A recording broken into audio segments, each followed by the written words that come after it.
Assalamualaikum warahmatullahi wabarakatuh. Yang terhormat Ibu Wina Puspitasari, SOS MSI, dan teman-teman yang saya banggakan. Pada kesempatan kali ini, izinkan kami untuk membahas video presentasi yang berjudul Komunikasi Nonverbal, Pesan dari Tindakan, Tempat, Waktu, dan Sikap Diam. Sebelumnya, izinkan kami untuk memperkenalkan diri. Kami dari kelompok 7, perkenalkan nama saya Mega Rini Kartika dan dua rekan saya. Saya Aulia Marsha Zena. Saya Fairis Julieta Setia Putri. Untuk materi yang pertama, pentingnya komunikasi nonverbal. Dari sejumlah kasus sederhana, Barun menjelaskan mengapa komunikasi nonverbal merupakan komponen perilaku manusia yang tak tergantikan dan meresap ke dalam segalanya. Mungkin penerapannya yang paling jelas terlihat pada anak-anak yang baru lahir. Bayi mulai memahami kata-kata pada usia sekitar 6 bulan. Tetapi komunikasi nonverbal sudah lancar beberapa waktu lalu. Selanjutnya dari saat lahir hingga akhir hayat, perilaku nonverbal merupakan sistem citra yang viral. Signifikasinya diperjelas oleh Knapp dan Koridor yang menyimpulkan bahwa daftar semua situasi di mana komunikasi nonverbal memainkan peran penting, tidak akan ada habisnya. Adalah dasar bahwa di sini pada awal pemeriksaan kami, Anda menyadari bahwa komunikasi nonverbal dapat menjadi implikasi mendasar untuk mengomunikasikan apa yang dipertimbangkan dan dirasakan individu. Sementara komunikasi nonverbal ada di mana-mana dan merupakan penetapan dasar dalam interaksi manusia. Kami juga memastikan bahwa ada beberapa pekerjaan khusus dari perilaku nonverbal yang layak untuk ditentukan. Selanjutnya menilai dalam pernyataan komunikasi nonverbal penting karena orang menggunakan sistem pesan ini untuk mengekspresikan sikap, perasaan, dan emosi.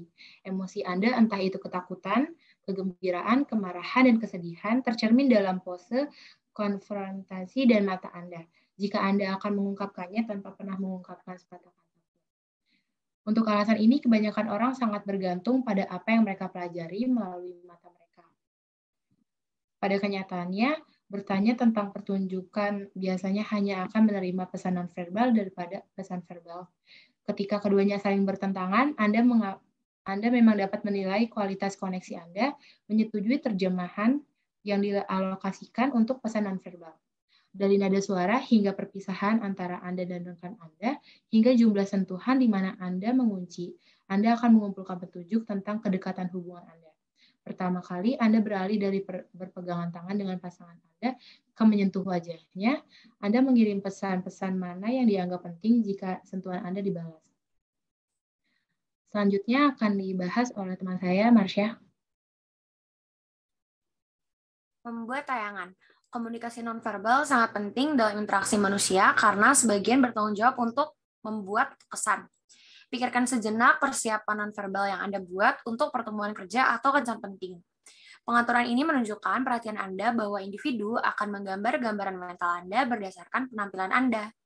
Pertemuan pribadi Anda juga akan menunjukkan seberapa sering Anda membuat penilaian tentang orang lain berdasarkan hal-hal seperti warna kulit mereka, usia, orientasi seksual, ekspresi wajah, cara berpakaian, pelengkap, dan memang jenis jabat tangan yang mereka awasi untuk dikelola. Bagaimana Anda memilih teman dan mitra seksual juga didasarkan pada kesan nonverbal. Anda sering mendekati orang-orang tertentu karena betapa memikatnya Anda menemukan mereka dan menghindari orang lain karena pilihan yang Anda buat tentang penampilan mereka.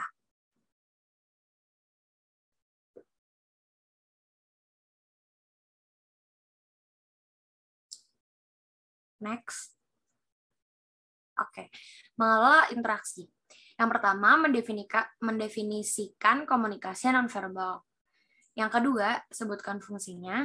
Yang ketiga, menawarkan beberapa pedoman untuk mempelajari komunikasi nonverbal. Yang keempat, menghubungkan komunikasi nonverbal dengan budaya.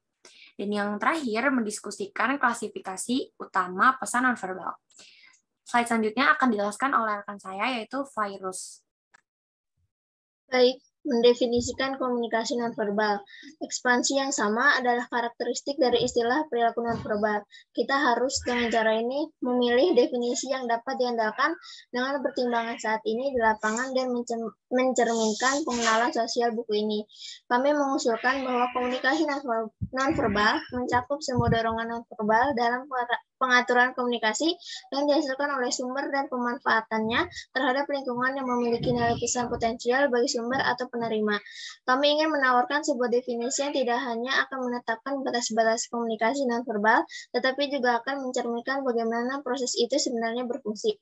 Bagian dari fungsi itu melibatkan 1. Pesan yang disengaja dan tidak disengaja, dan 2. Hubungan tandem antara pesan verbal dan nonverbal.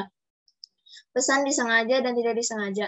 Dalam komunikasi verbal, Anda dengan sengaja terjun ke dalam leksikon Anda dan memilih kata-kata apa yang akan digunakan. Terlepas dari kenyataan bahwa Anda sering sengaja memilih untuk tersenyum atau memilih bagian tertentu dari permata, Anda juga mengirim pesan yang tak terhitung hanya tidak pernah diharapkan untuk menjadi bagian dari pertukaran. Sebagai ilustrasi, mengurutkan kening karena matahari di mata Anda mungkin membuat seseorang salah menerima. Anda marah, meninggalkan beberapa pembersih di rambut Anda tampaknya membuat seseorang berpikir Anda tidak masuk akal. Dan menyentuh tangan seseorang untuk waktu yang lama dapat menyebabkan orang itu berpikir bahwa Anda sedang menggoda padahal itu bukan menjadi tujuan Anda. Ini semua adalah kasus bagaimana aktivitas Anda tanpa restu Anda dapat mengirim pesan ke orang lain. Goffman yang humanis menggambarkan perpaduan antara kesenjangan dan perilaku yang tidak disengaja ini.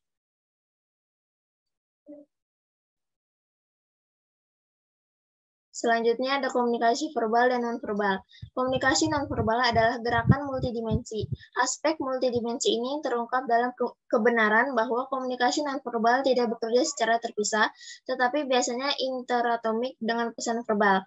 Knapp dan Lobby menekankan gagasan ini ketika mereka menulis, kita harus memahami bahwa memisahkan perilaku verbal dan nonverbal ke dalam dua kategori terpisah dan khusus adalah mustahil untuk semua maksud dan tujuan.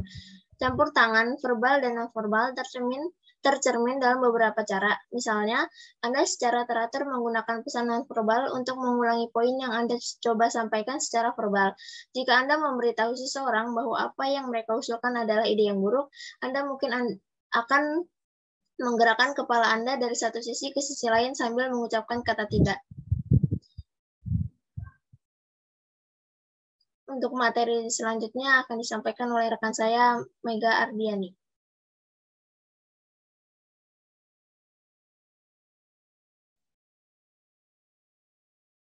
Selanjutnya ada mempelajari komunikasi nonverbal. Yang pertama, komunikasi nonverbal dapat bermakna ambigu atau lebih dari satu. Yang kedua, beberapa faktor dapat mempengaruhi komunikasi nonverbal. Yang ketiga, komunikasi nonverbal adalah kontekstual.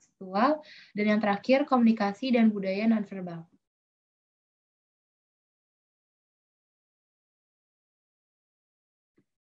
Klasifikasi komunikasi nonverbal.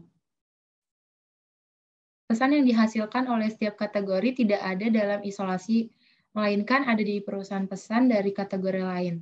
Verbal pesan, konteks, dan orang yang berfungsi sebagai penerima pesan. Dua-dua kebanyakan klasifikasi membagi pesan nonverbal menjadi dua kategori. Yang pertama, pesan yang terutama dihasilkan oleh tubuh, seperti penampilan, gerakan, ekspresi wajah, kontak mata, sentuhan, dan parabahasa. Dan yang kedua ada digabungkan oleh individu dengan latar seperti ruang, waktu, dan keheningan. Materi selanjutnya akan dijelaskan oleh rekan saya, Marsha. Selanjutnya ada klasifikasi komunikasi nonverbal.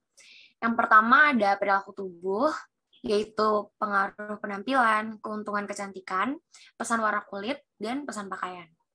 Yang kedua ada gerakan tubuh atau kinesik, yaitu ada postur dan gestur.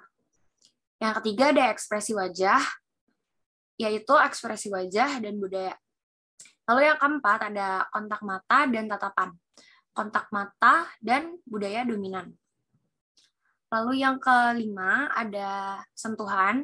Begitu pentingnya sentuhan pada komunikasi manusia sehingga para peneliti tahu bahwa bayi yang ditolak sentuhan pengasuh dapat mengembangkan masalah biologis dan emosional yang serius.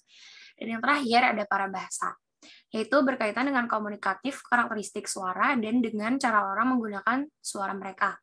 Parabahasa mencakup hal-hal seperti cekikikan, tawa, aksen, terangan, desahan, nada, tempo, volume, dan resonansi.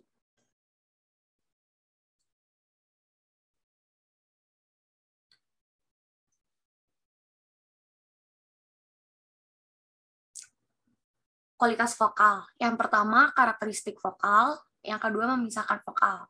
Lalu ada ruang dan jarak. Yang pertama, ruang pribadi. Yang kedua, tempat duduk. Dan yang ketiga, penataan mebel. Yang ketiga, ada waktu atau time.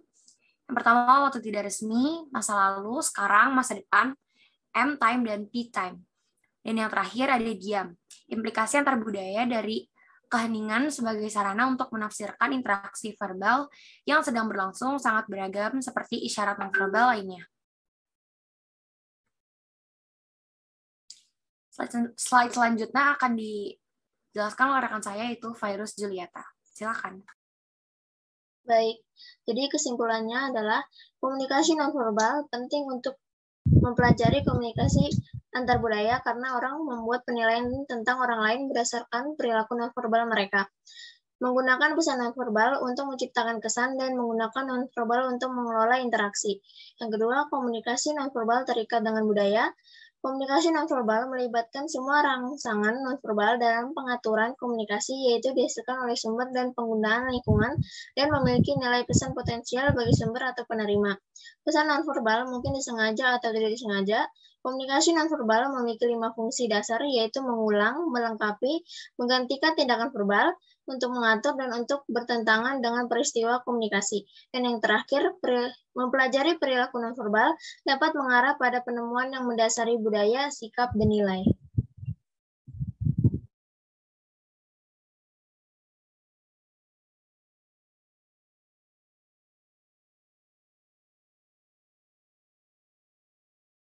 Baik, sekian dari kelompok kami. Kurang lebihnya kami mohon maaf. Wassalamualaikum warahmatullahi wabarakatuh.